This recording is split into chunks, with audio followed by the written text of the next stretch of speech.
Stocks gain on hopes of milder consumer inflation in the US. IT and FMCG gain while realty and utilities drag today. The mid-caps underperform in trade.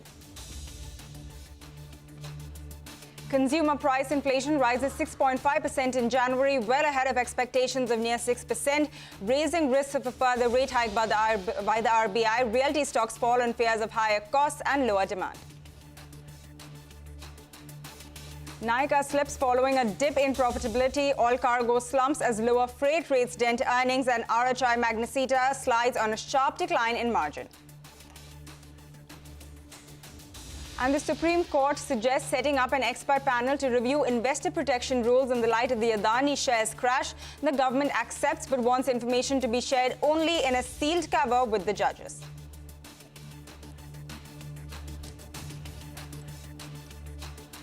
Hi guys, good afternoon and welcome to Business Lunch. I'm Pavitra Parekh. Those are all of the top headlines that we're looking at as we get into this brand new show. And, as we start talking about the markets, overall for the markets, it's looking like quite a good gain, 140 points higher. We are at the high point of the day. You're seeing a lot of, move coming through in some of the larger names, the likes of Reliance, which are really moving and helping the market. So right now, Reliance is sitting with a near 2.5% gain. You have something like an ITC, which has climbed even further. It's up almost 3%. So that's what's happening in some of these stocks. But take a look at the banks, which were, struggling for a better part of the day. They're now almost 140 points higher on the Nifty Bank as well, helped by the likes of HDFC Bank, ICICI Bank, all of those looking quite good. The IT pack also really shining today. So whether it's an HCL Tech, Mahindra, Infosys, all of these looking quite good. In fact, even if you take a look at, the mid-cap IT companies, the likes of, say, Cyient, Emphasis, you have a Birla Soft, all of these doing very well. So that space definitely, holding well in the green. On the downside, the pressure continues in some of the Adani names. So Adani Enterprises, of course, is down. It's the top loser on the Nifty. But you also have the likes of Wilmar, Green, Transmission, all of those seeing sharp cuts. And today, we're also seeing a lot of cuts come through in the PSU stocks. So something like an NTPC, Power Grid, BPCL, all of those suffering quite a significant cut today and really sort of taking the market lower. So that's what's happening on a broad index level and on, what's going on with the sectors. But let's now get starting about some important stories that we're talking about today. And we are going to right over to Bengaluru, where it is day 2 of Aero India show. My colleague Ritu spoke to CB Anant Krishna, who's chairman and managing director of Hindustan Aeronautics, and began by asking him whether HAL really has any joint ventures in sight with foreign equipment providers. So let's listen in to that conversation. As part of this Aero India, and even prior to this, we have been discussing many partnerships with some of the foreign OEMs. Now, I can say that there is a lot of interest being shown by foreign OEMs to establish partnerships with HAL. So that is something which is moving on. And in fact, the IMRH also for the engines, as I have told, there is a partnership which is coming up now. And there are many other partnerships with the other OEMs which will also see in due course of time.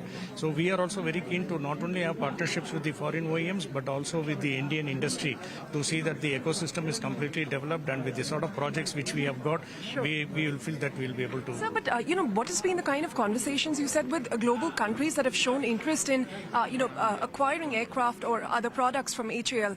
What have been the conversations with Egypt, Argentina, Philippines, other countries? No, these are all the leads which had come up. Our marketing team is in touch with their defense industry, and this is taking shape now. Now, maybe that once we get some formed up discussions are getting formed up, then probably we will pitch in and we'll try to initiate the discussions as far.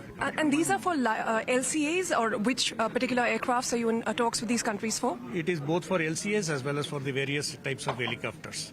So you said, Atmanirbharta will be at all levels. And when we talk about engines, they're still largely imported from foreign countries. What is the plan as far as HAL is concerned? Are you looking to manufacture them here in India? No, but one thing, ma'am, even though Atmanirbhar Bharat, we are telling, we have also been manufacturing engines, almost 5,000 plus engines we have already manufactured under the various TOT arrangements. In fact, 2 of our programs, engine design development programs, on both on fixed wing and rotary wing also we have initiated. So we are trying to develop those engines, and the new engines for the IMRH program also we are trying to have the design development done in India, so that it will be a true real Atmanirbhar Bharat and the IPR will remain within the country. So you said there's 90,000 crores of an order pipeline for HAL. If you could give us a few highlights. No, 90,000 crores is a pending order book, 84,000 crores as of now, and with the HT40 it will be 90,000 crores of pending order book. Okay, 84,000 crores of pending order books. That is the word coming from HAL. They're also looking at some foreign partnerships. So that is the conversation over there. But let's now get you some important updates from the macro front. After cooling for 2 months, inflation in January accelerated to a 3-month high of 6.5%. So Lata is here to tell us more about the numbers and also the kind of impact that it could really have on the realty sector. But Lata, at 6.5, it's well above the estimates that we were working with. Yes, that's the real worry. It's above the 2 to 6% mandate within which CPI has to be kept. But more importantly, 6.5 was not even the most pessimistic estimate on the street. At the poll as was 6.1%. And what's bad is it's entirely driven by food.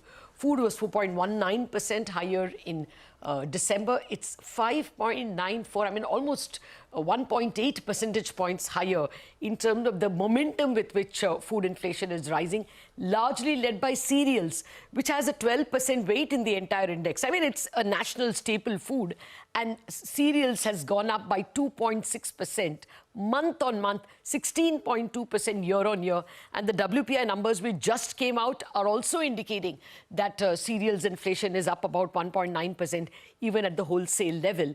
Now, all this has led to a fear that the Reserve Bank is likely to increase the interest rates quite definitely when we come to the April policy. Until now, it was like a 50-50 expectation. Now, practically everyone has moved to a rate hike assumption, and that is very clearly reflected in the bond market rates. The bond market 10-year yield itself has moved up by about 3 or 4 basis points.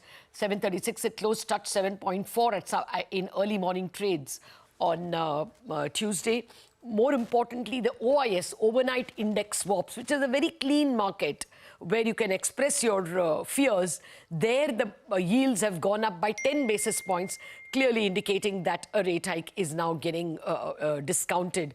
The biggest sufferers on the equity markets were the real estate companies. For them, it's not just a question of higher cost of money, which is, of course, for the entire country, but real estate companies tend to be heavily dependent, are heavily leveraged. So the cost of money increases for them. The demand may simultaneously fall when, buyers of homes are faced with higher and higher EMIs. They may go for smaller homes or cheaper homes. So the realty sector is clearly indicating that, the higher rates are going to, hurt them rather badly.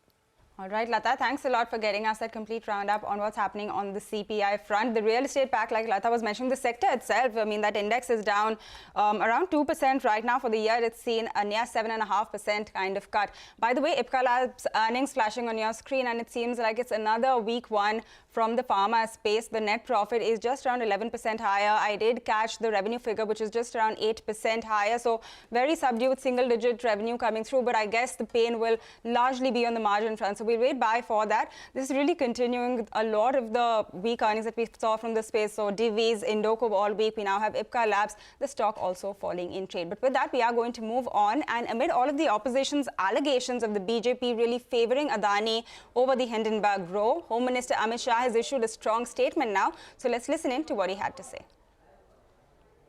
अभी supreme court ने case का संज्ञान लिया है. देश की cabinet के सदस्य नाते जब सुप्रीम कोर्ट ने किसी मैटर को सीज किया हो, उस वक्त मेरे लिए बोलना ठीक नहीं होगा.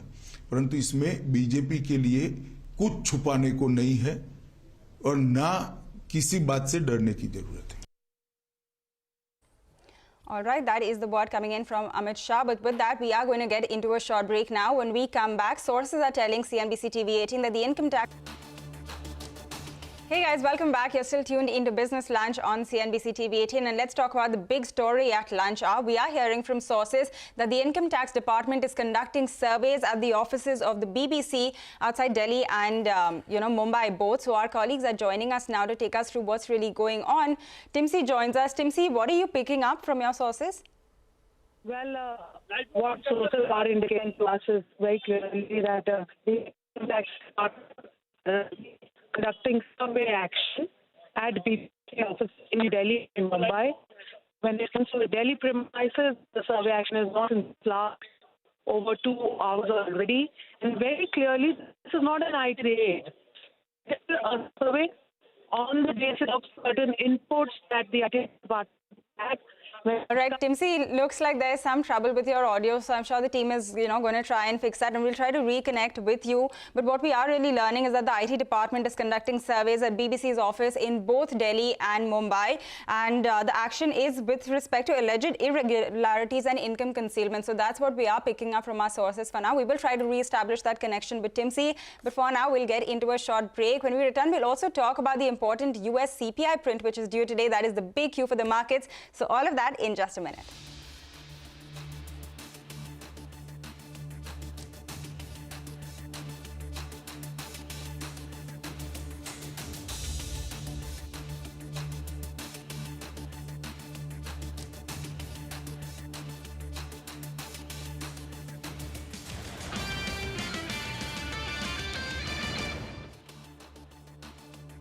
All right, that is the latest coming out of the Russia-Ukraine war, which is, still underway, and we will keep bringing you updates on this as the days go by as well. But for now, we're going to wind down on this edition of Business Lunch with the news that the markets are holding up just fine. It's a 150-point gain that we're seeing on the Nifty. The banks have really caught up. It's up around 200 points in the past hour or so, but the mid-cap index is still a little bit, down. It's around a 100-point cut. Thanks a lot for tuning in. We have mid-cap radar in just